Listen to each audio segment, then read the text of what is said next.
Hello, I thought I would make a little impromptu tarot talk video. This is sort of intuitively inspired really, because I've done a few readings just lately. I've initiated steps by promoting the tarot card readings because that really is my only income to put food on the table for myself and for the 6 cats in this cat sanctuary. But there's been 3 cards in particular that have been coming out a lot across these readings, quite consistent, so I feel this is worthy as making into a more general message, as maybe a sort of timely reminder for some of you. Now, I use a deck called the Shining Woman, which is a very individual tarot deck, quite unlike the normal accepted decks where you have pentacles and wands and swords and cups. So to give you an idea as much as anything else of what these cards look like, we'll start with this 4 of birds.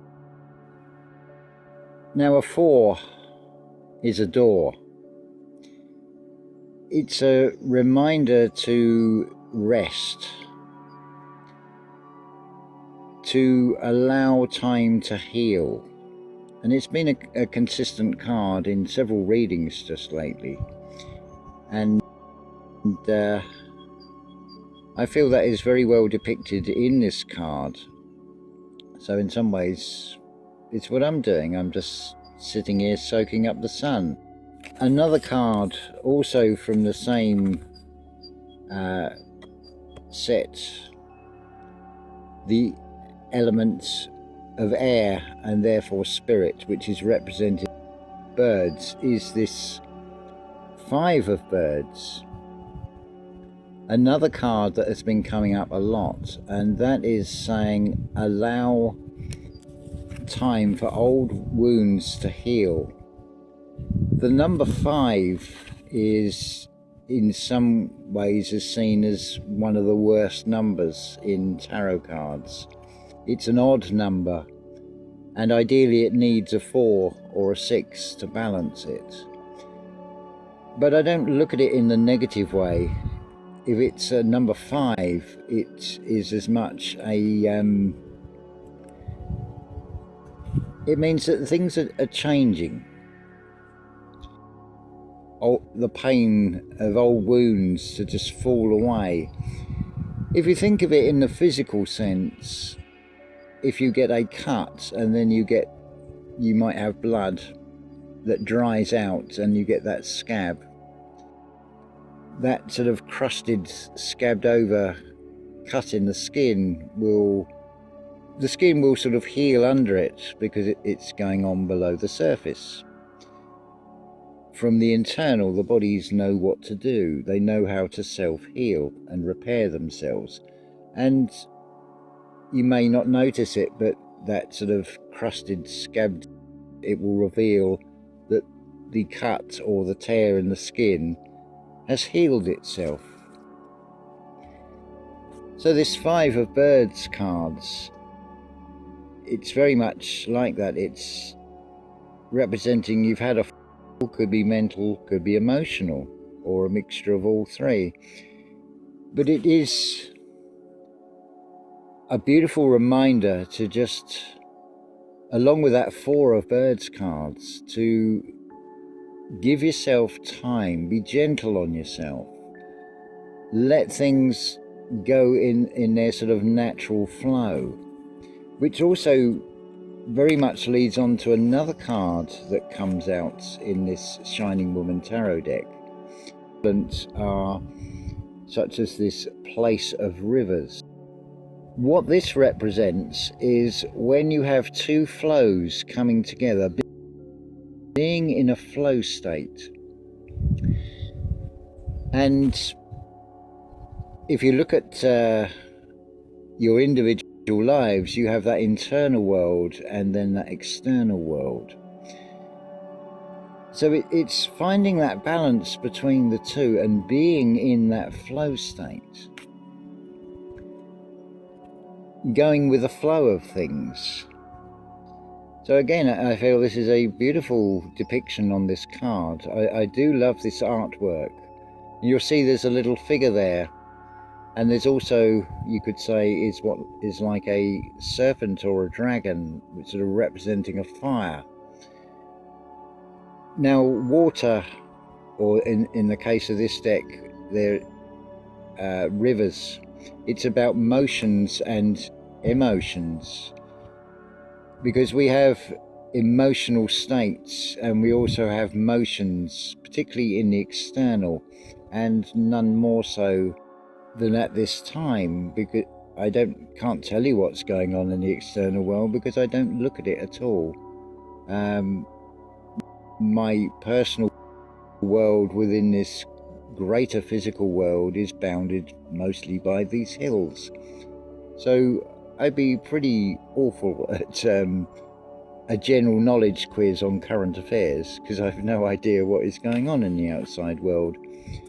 But that is because I've chosen to shut myself off from a lot of it, because a lot of it is to invoke a fear state. You import these stories and it puts you in a low vibration, and it's not a nice feeling. I'd much rather be in this natural flow, which I feel is very much reflected on this wonderful day today of blue skies and sunshine. And interestingly, where from this perspective the sun is to the south, what is also showing over in the east is the moon, or half the moon. It's coming up from behind the hill on the east, a lot further back than where the sun would be. I feel just noticing that, if something gets your attention, then just contemplate, what is it showing you? What is the external reflecting back to you? So to see the moon, or half the moon during the day, is a reminder that we're in a realm of duality with a contrast between day and night.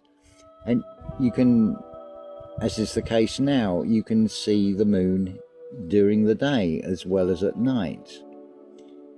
The moon, if I remember correctly, is to do with mystery. And certainly nighttime is another thing that is very much to do with mystery. Another card in that suit of birds that has been coming up is the Ace of Birds, which has a depiction of an owl. I didn't bring that card out, I just brought these three cards out because there's a slight breeze and I really don't want to lose one of the... But the owl is symbolic of wisdom, as much as it represents having the sight to be able to see into the darkness, because the darkness, particularly if you're a child, can seem a very scary thing, what's lurking in those shadows and all that. But if you overcome fear and you're able to penetrate these things, then the fears are just illusory. That these cards are coming up quite frequently, I feel there is a more general message that is being given. So for some of you, this may well be a timely reminder to take time to go inward, to rest, to let go of old wounds and things, because when you replay things in your mind, things that may have not been the most pleasant experiences, they're in the past, they've gone, but who's keeping them alive? Who's keeping those thoughts going around in the mind by replaying them? It puts us into a feedback loop where we're then unable to move on. We're not able to transition from that 5 state to either a 4 state or a 6 state, which are even numbers, which is a balance. But of course, you've only got to look at nature. It is constantly changing. So one moment in your life, things might seem to be going really well, and then you get that curveball and the world can come crashing down around you. Things can change at a sort of click of the fingers, as it were. It's obviously all down to our perspective on how we see things. So as much as anything else with this video, it's a bit of promotion here to see if anybody else would like a tarot card reading. What I do a 7-card reading. I don't follow the accepted layout of the cards. I've basically developed an intuitively inspired way of giving you a 7-card reading, so that the nature of the question from the requester is reflected in those 4 cards that make up the lower row, the underlying nature, the underlying question, and it's very much about maybe recent past or maybe things further back. Then the upper row, which consists of 3 cards, is all to do with the present moment. Think of it as when we're in the thick of a situation, it's very hard to sort of see objectively, because we're in that emotional state and we're maybe full of doubt and worry. So it's like having a fresh set of eyes that is sort of looking at the situation. It's not going to say the situation is any different, but it is going to reflect in the cards of, well, if you keep going in this direction, it's going to lead somewhere that is going to be beneficial, that is going to take you into the next chapter in your life. So what is the cost of a reading? Well, basically I do it on a donation basis of ideally in £5 UK sterling via PayPal. There's also GoFundMe, which you could pay through that way. It's a donation basis, so if you feel you wish to give more, then that's very much appreciated. But it's a reciprocal exchange, and I do enjoy doing these tarot card readings. There are some readings where I actually do really feel the emotions of the requester of the tarot card reading. They can come through very strongly. So again, it's about finding balance. I don't want to be doing tarot cards for 8 hours a day, but if I can sort of find that balance of maybe doing 3 readings in a day over 6 days, that would certainly fund the putting the food on the table for myself and the cats, and allow a little bit extra so I can actually get on with doing some reconstruction work here and building a very much needed shade as we get into the summer. Those of you that have seen this channel before will maybe have noticed there's been like a bamboo in the background. Well, between the intense heat of last summer, the very strong winds, and then that record amount of rainfall, very destructive rainfall in January that caused mudslides, fortunately not immediately behind these buildings, but certainly enough to cause problems on roads and things. But the Portuguese seem very geared up of clearing things away very quickly.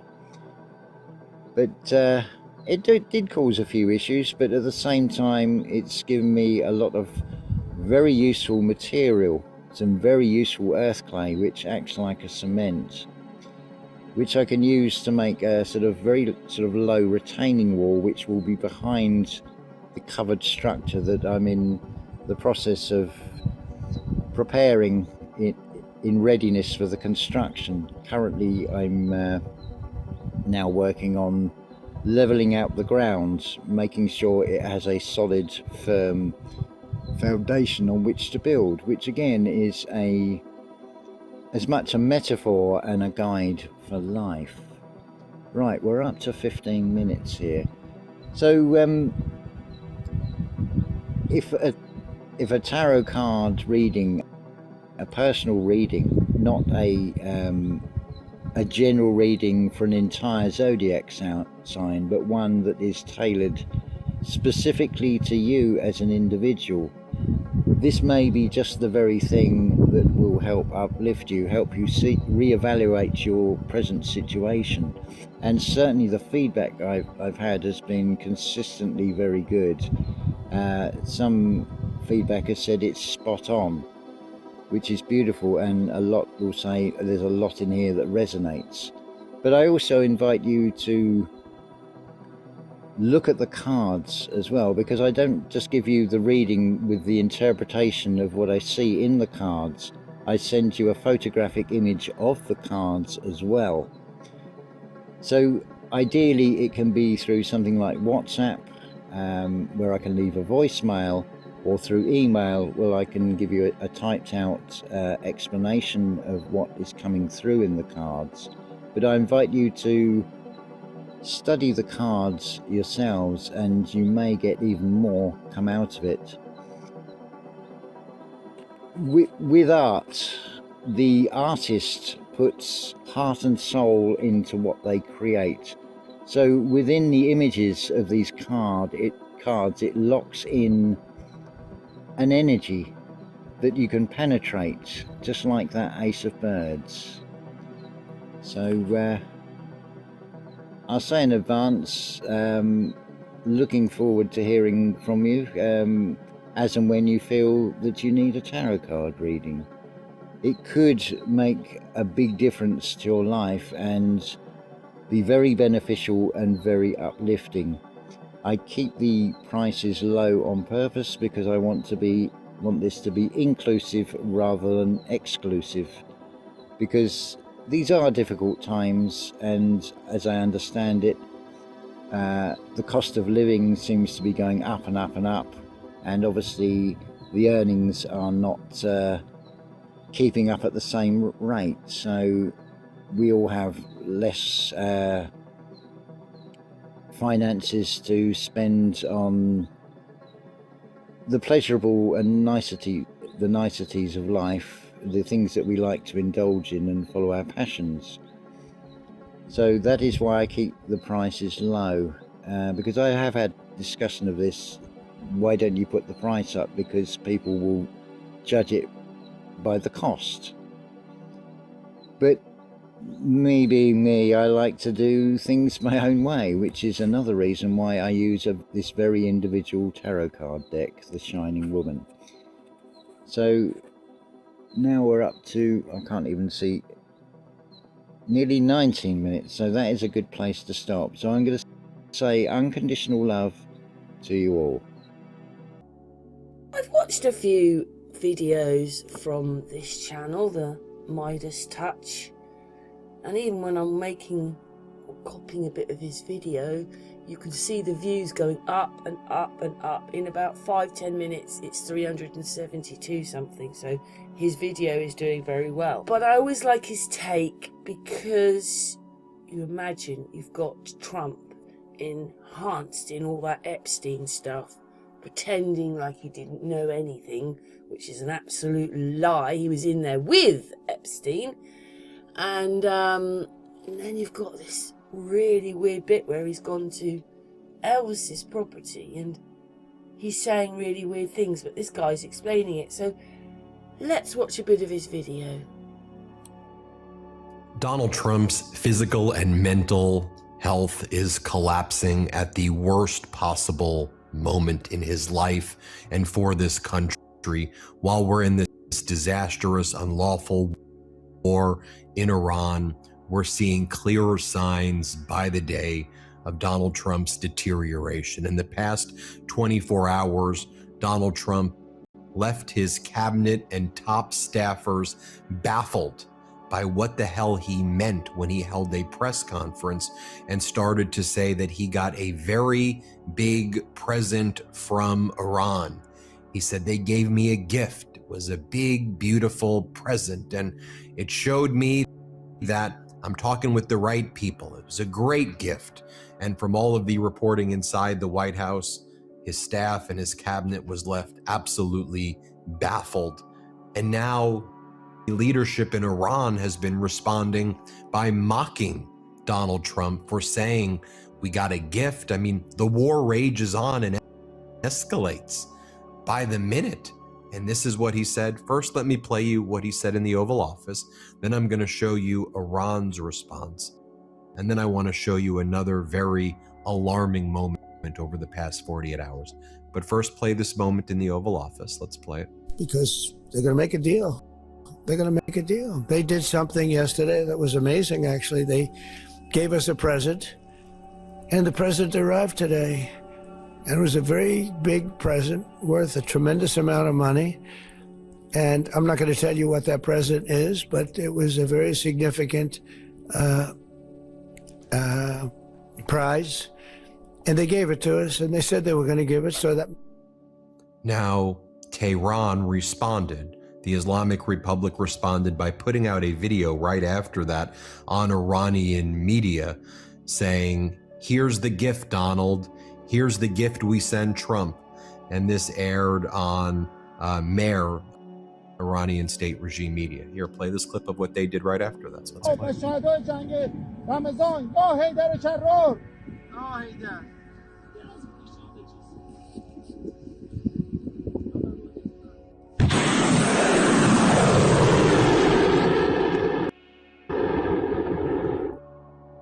I mean, they're mocking him in the Oval Office right now. He's posting memes like this, greatest president ever, these weird AI photos of him dressed up in a tuxedo. Well, the White House is always going to pretend that everything is great and wonderful and how young Trump looks. Well, basically, this guy here is basically saying that he's got Alzheimer's or maybe dementia or something, and that this is really going on, and you've got this person saying all these weird things in the middle of a war. But, you know, maybe he's not aware that they made the video months ago and they're putting it out now to correlate with their game. It's all a game. He shouldn't be there though, because he's so entrenched with Epstein. He shouldn't be there. He should have gone. He's been making social media posts where he will attack James Tallarico, the Democratic Senate candidate in Texas. And then in the same sentence, he'll start talking about California Governor Gavin Newsom and say Newscum, and then say he's dumb and he's a total racist. And he's all over the place with his thoughts. And then he visited Graceland. He's got this obsession with Elvis, and he shows up, and as Aaron Rupert says, this is your wartime president, folks. Here, play this clip. Yeah. It's a great honor. Hold it. Has anyone tested this pen yet? I think you're the first. Should we just Right give there. me a piece of paper just to make sure at what level the ink is, Yes. right? It's a lot easier to do that way than ruin the guitar. Exactly.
Okay, not bad.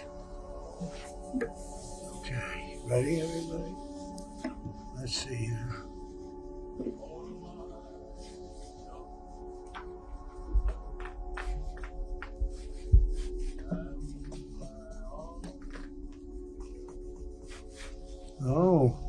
That came out good.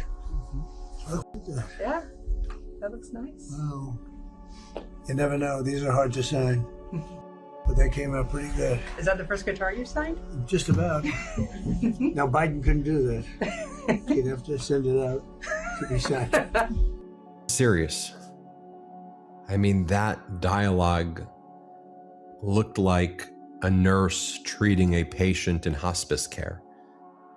The way she was speaking to him, that interaction, I mean, that's deeply disturbing that that's the individual, it's the commander-in-chief right now, while America's in this very avoidable quagmire in the Strait of Hormuz as we're sending thousands and thousands of troops, paratroopers from the 86th Airborne Division, Marine Expeditionary Units on the USS Tripoli, other Marine Expeditionary Units apparently prepping for a ground invasion, and this is what he's doing. I want to bring in the leader of Midas Health, Dr. Vin Gupta. These aren't his exact words, but what he's saying is, come on, this is all crazy. It is all crazy in the game of things, and it's already bad enough with what's, the other thing with, in the hangout we called it Iranistan. So Iran and Epstein, all that put together. But then he talks to this doctor, can't say his name, Vin, or the things on it. Let's go on a little bit. We're going on. Can I see his name? It's that one there. And then he starts talking, but he's not the only one that's done it on his channel. He's had other people on there saying exactly the same things. This guy's supposed to be head of a medical, the head of it, medical care. But anyway, we're going to listen to a bit of his video, and he's just saying the same things as the other person when I made this video about Trump's health deteriorating a few weeks ago, and now he's got someone else, and he says he's been talking to him for months. So let's go on to the next bit. Now, Dr. Gupta, you and I have been covering this for quite some time, and it's been getting worse and worse and worse. I want to get your take, your observations of what you've been seeing there and just in general, Doc.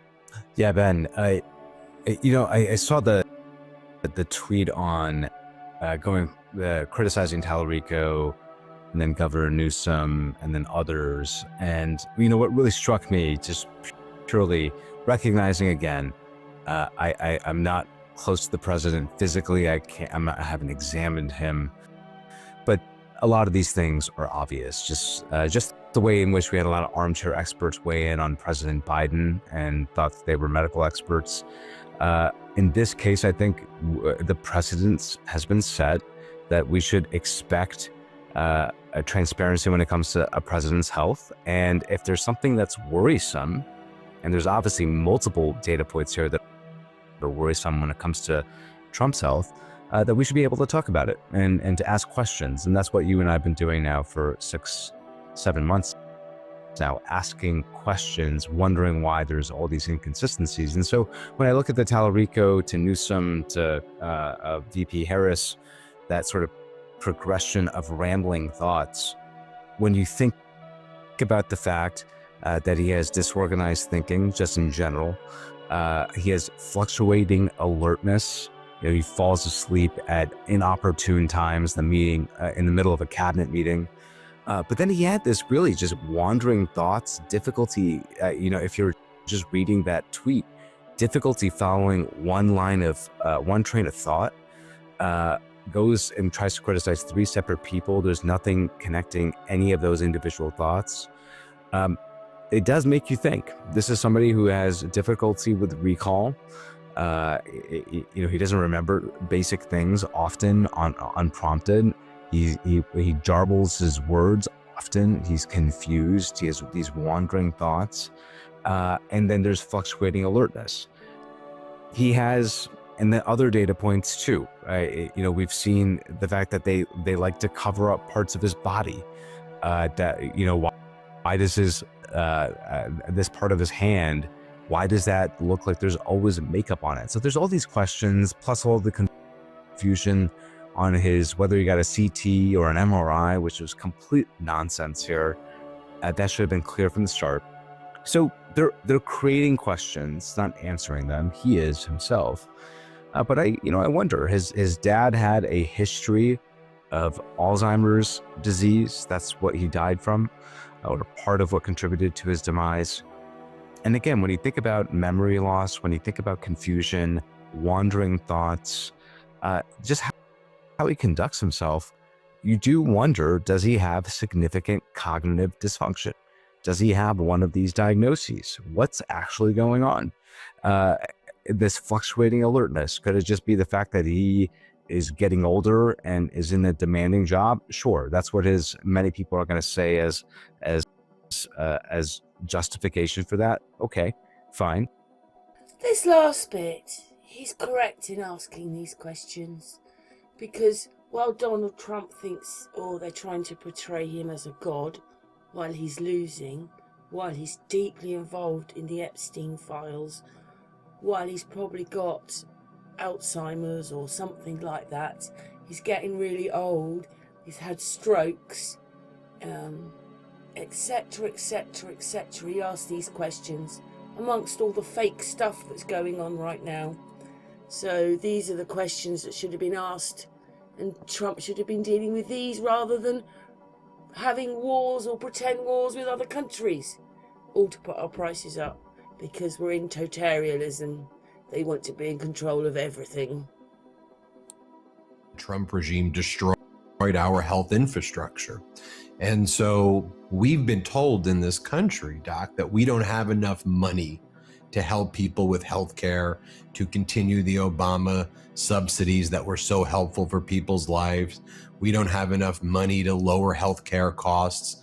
And then they're like $200 billion for more missiles to blow up elementary schools. And as Pete Hegseth would go, we loiter over the skies. We rain down death. Our negotiation is bombs. And I think about the inhumanity of that, yes. I also think of the inhumanity here at home of this could have been people's healthcare. How many people are dying because they can't access healthcare? And this is what the money's being spent on. Before we go, I want to hit that point. Yeah, I know. Thank you for doing that. This is a great time for anybody, and I'd say regardless of party lines, but we know who will and will not do this, to talk about the public option then.